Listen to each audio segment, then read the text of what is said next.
नमस्कार दोस्तों कभी भारतीय जनता पार्टी नेता विपक्ष राहुल गांधी की जाति पर तो कभी उनकी नागरिकता पर सवाल उठाती है। उनके नेता इस पर खूब सियासत करते हैं, मामला कोर्ट तक भी पहुंच जाता है। लेकिन अब इसी मामले पर इलाहाबाद हाई कोर्ट की लखनऊ बेंच ने भारतीय जनता पार्टी को फटकार लगाई है और गृह मंत्रालय से इसका ब्यौरा मांगा है। दरअसल दोस्तों खबर यह है कि कर्नाटक के बीजेपी कार्यकर्ता एस विघ्नेश शिशिर ने जून में रायबरेली लोकसभा से इलेक्शन को चुनौती देते हुए इलाहाबाद हाई कोर्ट की लखनऊ पीठ में 3 महीना पहले याचिका दायर की थी।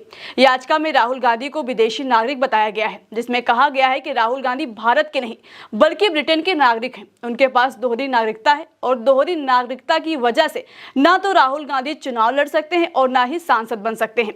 हालांकि दोस्तों जुलाई में इस याचिका को कोर्ट ने खारिज कर दिया था, जिसमें याचिकाकर्ता ने बताया था कि राहुल गांधी ब्रिटिश नागरिक हैं, इसका उनके पास सबूत है। इस पर कोर्ट ने कहा था कि याची को ऐसा लगता है और उनके पास सबूत है तो पहले वो सिटीजनशिप एक्ट के तहत सक्षम प्राधिकारी के पास शिकायत करें। दोस्तों जब याचिका को रद्द कर दिया गया तो फिर उसके बाद एस विघ्नेश शिशिर ने दोबारा से याचिका दायर की, जिसमें शिशिर ने बताया कि उन्होंने सक्षम प्राधिकारी के पास 2 बार शिकायत की है, लेकिन इसके बावजूद भी कोई एक्शन नहीं लिया गया है, जबकि उनके पास तमाम ऐसे दस्तावेज और ब्रिटिश सरकार के कुछ ईमेल हैं जिनसे यह साबित होता है कि राहुल गांधी एक ब्रिटिश नागरिक हैं। इसलिए दोबारा से याचिका दाखिल की है। इसी आधार पर उनका निर्वाचन रद्द करना चाहिए। दोस्तों याचिका में इतना ही नहीं बल्कि लोकसभा स्पीकर से भी मांग की गई है कि राहुल गांधी को संसद सदस्य के रूप में कार्य की अनुमति तब तक न मिले जब तक गृह मंत्रालय की तरफ से उनकी विदेशी नागरिकता के मुद्दे का निपटारा नहीं हो जाता है।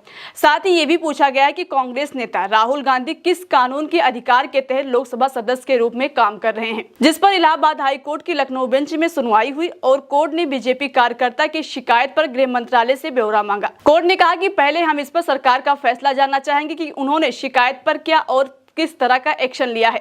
जस्टिस राजन रॉय और जस्टिस ओम प्रकाश शुक्ला की बेंच ने additional solicitor general Suryabhan Pandey को इस मामले में केंद्रीय गृह मंत्रालय से जानकारी हासिल करने का निर्देश दिया है और इस मामले पर अगली सुनवाई की तारीख 30 सितंबर रखी गई है।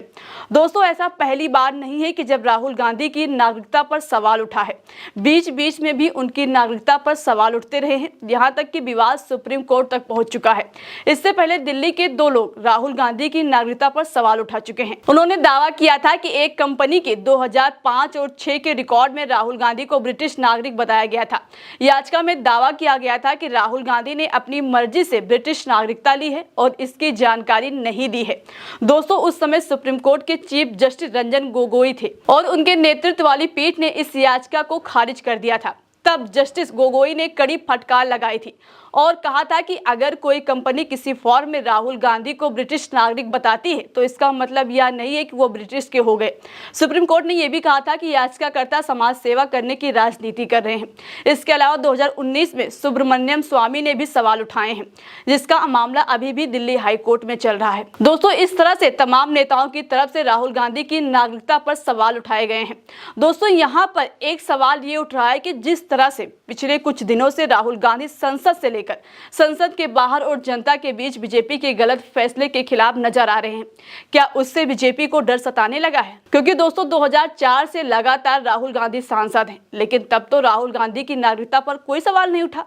सिर्फ मोदी की सरकार में उनकी नागरिकता पर सवाल उठ रहे हैं। कभी जाति पर तो कभी नागरिकता पर सवाल उठाए जाते हैं। फिलहाल दोस्तों इस पूरी खबर पर आपकी क्या है राय? अपनी राय हमें कमेंट बॉक्स में जरूर बताएं।